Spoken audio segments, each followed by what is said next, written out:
É isso aí, galera. Vamos lá. GARI versus TRXF11. Então, vamos comparar esses dois fundos. O GARI, que começou GALG, começou como posicionado ali em galpão, agora está um meio termo entre renda urbana e galpão logístico, um pouquinho mais posicionado em renda urbana, e o TRXF, que até um tempo atrás tinha ali 5% da carteira em galpão, agora 100% em renda urbana. Vamos comparar nesse vídeo aqui esses dois fundos, que fique claro, não se trata de recomendação de compra ou venda, beleza? Conteúdo aqui apenas informativo. Mas antes, quero pedir para você dar aquela força marota para o meu canal. Se você ainda não é inscrito, se inscreve aí, aproveita, deixa o seu like. Se você não quiser perder nenhuma novidade, já clica aí no sininho e aproveito para comentar aqui que eu estou deixando na descrição desse vídeo alguns links para caso você tenha interesse. Estou deixando o link para a minha comunidade de milhas e investimentos, estou deixando o link para a planilha de preço-teto de fundos imobiliários, também estou deixando o link para o meu curso completo de fundos imobiliários e também estou deixando o link para o formulário da minha assessoria de investimentos aqui pela XP. Caso alguma dessas coisas faça sentido, clica aí, os links estão aqui na descrição, nos vemos do lado de cá. Galera, vamos lá, GARI 11 e TRXF, então vamos preencher essa planilhinha aqui com essas premissas, beleza? PVP, vamos dar uma olhada aqui como é que está o PVP do GARI. Lembrando, são dois fundos de tijolo e PVP não é a melhor métrica para você descobrir se um fundo está barato ou caro, tá? Melhor forma para fundos de tijolo é usando o modelo de Gordon. No caso aqui do GARI 11, a gente tem um PVP de 0,95 e no caso do TRXF a gente está com um PVP de 1,03. Então, olhando só o PVP, a gente teria ali o GARI 11 sendo negociado com desconto no mercado em relação ao patrimonial. Lembrando, tá? De novo, reforçando, PVP não é a melhor métrica para avaliar se um fundo de tijolo está barato ou caro. PVP abaixo de 1 não significa que necessariamente o fundo está barato, da mesma forma que PVP acima de 1 não significa necessariamente que o fundo está caro. A planilha que eu coloquei aqui na descrição do vídeo vai conseguir te ajudar bem a descobrir o preço teto. Vamos lá, liquidez diária do GARI 11, tá? Então, aqui do TRXF, na casa de 8 milhões, um volume muito interessante, e o GARI na casa de 7,2. Então, a gente tem aqui liquidez realmente bem interessante em ambos, tá? Então, uma liquidez de 7,2 milhões no GARI e uma liquidez na casa de 8 milhões aqui no TRXF. Então, em termos de liquidez, eles estão realmente bem próximos. Quanto maior a liquidez, mais fácil tende a ser ali para você negociar, caso você queira entrar, caso você queira sair. Então é algo de extrema importância de ser avaliado. No GARI, ele tem uma participação de 0,81 lá no IFIX e no caso do TRXF uma participação de quase 1,4. Então aqui a gente tem uma participação de 0,81 e aqui a gente tem uma participação de... Falei, mas esqueci já. Quase 1,4, então 1,37. Boa. Maravilha. Então, dois fundos que estão ali em peso participando do IFIX. Em termos de patrimônio, o TRXF superou a marca ali de 2 bilhões, vem crescendo consideravelmente. Ainda não está considerando aqui, tá, no Status Invest, ainda não está considerando a emissão que o fundo fez, a captação de mais de 500 milhões de reais, tá? Mas o patrimônio hoje do TRXF já supera os 2 bi. Então, a gente pode colocar aqui 2 bi, beleza? Isso já considerando a emissão que foi feita. Opa, deixa eu multiplicar isso aqui por 10. Mais fácil. Vezes 10.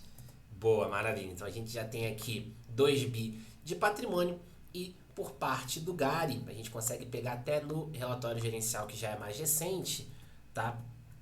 A gente tem aqui um patrimônio de 1,167 bi. Então, 1,167 vezes 10 elevado a 9. Beleza? 1,167 bilhão. Total de imóveis, o GARI começou como GALG, tinha ali 4 imóveis, anunciou a compra de 21 imóveis do setor de renda urbana, passou para 25, então ampliou bastante ali o total de imóveis que o fundo tem na carteira. No caso do TRXF, a gente tem uma quantidade também bastante interessante e daí o fundo conseguiu superar a barreira de 50 imóveis. Hoje o TRXF, pegando o último relatório gerencial, conta com 55 imóveis. Então é realmente um portfólio bastante robusto aqui. E esses dois fundos, eles têm uma característica muito bacana em termos de vacâncias, que é uma semelhança. Ambos estão com vacância zero. Todos os imóveis estão ocupados, tá? Gerando receita. E tem um outro ponto aqui que é bacana de característica, é que aqui no GARI e no TRXF a gente tem prazos realmente bem longos. O GARI é o fundo do IFIX com a maior média de prazo de contrato, na casa de 15,4, e o TRXF está ali próximo a 15 anos de vencimento, prazo médio. Então são os dois fundos com os maiores prazos médios do IFIX. Tá? E lembrando, prazo médio longo traz muita estabilidade de receita, traz muita tranquilidade, o fundo consegue honrar compromisso, consegue manter dividendo. Inclusive é um ponto até que eu abordo no meu curso de fundos imobiliários, é um critério de extrema importância de você avaliar num fundo de tijolo, o prazo médio de vencimento, beleza? Vamos olhar a alavancagem, como é que está a alavancagem aqui, relatório do TRXF, vamos aqui na frente, como é que está a questão da alavancagem do fundo.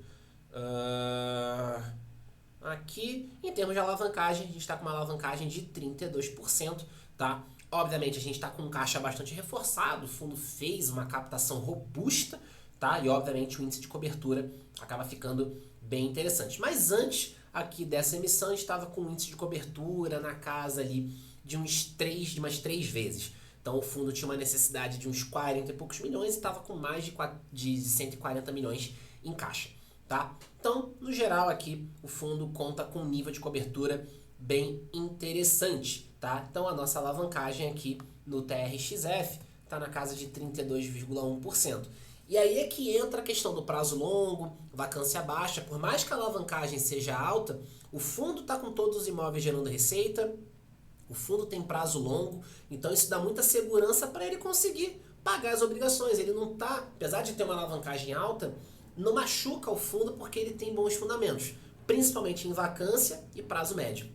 Entendeu? Então, não é simplesmente olhar a alavancagem por si só e falar, não, é ruim, não vou entrar. A alavancagem ela tem que ser bem feita, beleza? Ela tem que ser bem feita, tem que estar bem amarrada, tá? E o prazo longo do contrato, a vacância zerada, isso contribui para a estabilidade na receita, beleza? Então é um ponto muito positivo aqui, tanto no TRX quanto no GARI 11. Em termos de alavancagem, vamos dar uma olhada como é que a gente está de alavancagem. A alavancagem está mais lá para o final. Deixa eu voltar aqui. Alavancagem, beleza? Então, perfil de alavancagem aqui do fundo, tá? A gente está hoje com uma alavancagem da ordem de 18%, beleza? A relação das obrigações pelo ativo total. Então, a gente tem aqui uma alavancagem da casa de 18%. O fundo reduziu bem. Tá? Na época que ele era GALG, ele tinha uma alavancagem de mais ou menos uns 42%. O fundo reduziu bem a alavancagem. E aí, a média dos dividendos dos últimos 6 meses. Aí a gente tem uma diferença aqui no dividendo por cota, porque o GARI ele é um fundo de base 10, o TRXF é um fundo de base 100, beleza? Então, o dividendo por cota ele vai acabar sendo diferente. A média aqui que a gente tem tido de dividendos no TRX tem sido de 90 centavos por cota, beleza? Ao passo que lá no GARI 11, a gente vai ter uma cota menor, porque a base é menor, tá? Então, a gente está ali relativamente próximo dos 9 centavos por cota, que seria um dividendo quase que próximo ali do TRXF, né? Considerando as bases. A gente pode até fazer uma média aqui, deixa eu diminuir um pouco aqui, pegar dos últimos 6 meses. Então, a gente vai pegar os 4 pagamentos aqui em 2024 e os últimos 2 aqui de 2023. Então, a gente tem 0,084 mais 0,084 mais 0,084 mais 0,086 mais 0,087 mais 0,087, isso divide por 6, então a gente tem um pagamento médio aqui de 8 centavos e meio, né? Então um pagamento aqui na ordem disso aqui, tá? E aí, arredondando, deixa eu só diminuir aqui isso. Deixa eu colocar dessa forma, porque daí fica direitinho. Boa, maravilha. Então a gente tem aqui uma média de mais ou menos 0,085, enquanto que no TRXF uma média de 90 centavos. Então, colocamos aqui tudo posto, as principais características do GARI, do TRXF. E aí, qual que é o melhor? Aí vai do seu critério. São dois fundos que eu gosto bastante, tá? Eu trabalho os dois fundos na assessoria e aí realmente vai do seu critério de quantidade de imóveis, vai do seu critério de alavancagem, tá? Também a condição do seu bolso. GARI é base 10, TRXF é base 100, tá? Mas são dois fundos que no geral, claro, guardadas as devidas proporções, são dois fundos que têm fundamentos muito bons. E aqui a gente está falando dos dois fundos do IFIX com os maiores prazos médios de vencimento. Beleza? Vacância zerada, alavancagem controlada, boa diversificação de imóveis, fundos que já superaram a casa do bilhão em termos de patrimônio, tem uma liquidez bem próxima, TRXF um pouquinho maior ali em termos de liquidez, tá? Mas são dois fundos que rodam muito bem, que estão com fundamentos bem interessantes. Eu trabalho os dois na assessoria. Beleza? Bom, então era o que eu queria trazer no vídeo de hoje. Espero que você tenha gostado, espero que tenha ficado claro. Reforça os pedidos que eu fiz no início do vídeo, deixa o like, se inscreve, clica no sininho, tá? Se você tiver interesse no curso, na comunidade, na assessoria, os links estão aqui embaixo. Beleza? Então é isso. Muito obrigado pela sua atenção. Nos vemos no próximo conteúdo.